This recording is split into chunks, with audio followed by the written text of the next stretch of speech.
ம். எல்லா கட்சியினருக்கும் ஒரு வேண்டுகோள். எல்லா கட்சிகளும் இப்போ 4000 சில்லற அளவு மதுக்கடை இருக்குது. அதை மூடணுங்கிறீங்க. நீங்கள் சொல்கிறது கரெக்டு தான். ஆனால் இது எப்போ இருந்து இருக்குது? 1967லேருந்து இருக்குது.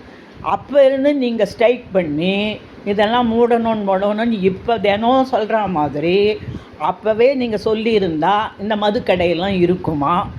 இல்லைன்னா இந்த போதை கலாச்சாரம் தான் இப்போ இருக்குமா? எல்லாத்தையும் சேர்த்துட்டு ஒரே அடியாக சேர்த்துட்டு சாகிற காலத்தில் சங்கரான என்ன பண்ண முடியும்?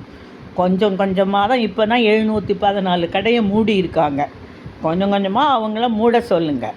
போதை கலாச்சாரத்தையும் ஒழிக்க சொல்லுங்கள். எல்லா கட்சிகளுக்கும் சொல்கிறேன். எந்த கட்சி வந்தாலும் தமிழ்நாட்டில் போதையோ இல்லைன்னா மதுவோ இருந்தால் மக்களுக்கான ஆட்சியே அது கிடையாது. ஒவ்வொரு வீட்லேயும் இப்போ பெண்களால் தான் குடும்பமே ஓடின்னு கிடக்கு.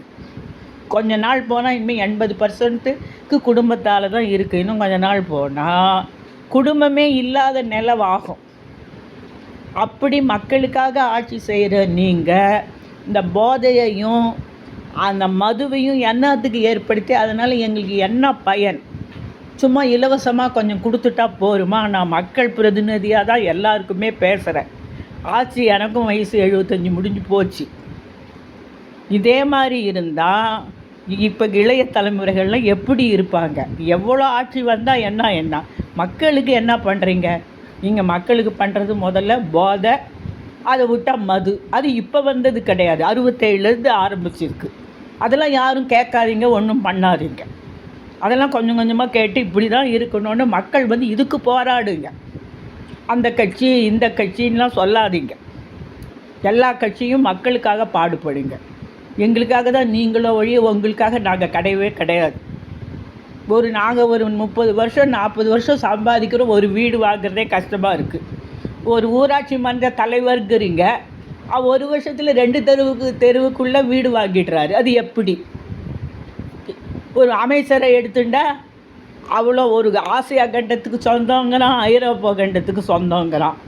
ஆக ஒவ்வொரு குடிமகனை நீங்களே எடுத்து வளர்த்தா கூட தமிழ்நாடு இந்த நாடாக இருக்காது, வறுமையிலேயே இருக்காது. ஆளுக்கு கொஞ்சம் குழந்தைகள்லாம் அடாப்டட் எடுத்துக்கோங்க. ஏழைகளாக இருக்கிறவங்கெல்லாம் எல்லா மந்திரிகளும் எல்லா கட்சிக்காரங்களும் அடாப்டட் எடுத்துக்கோங்க. கொஞ்சம் நாடாவது நல்லா இருக்கும், மாநிலமாவது நல்லா இருக்கும். தேங்க்யூ.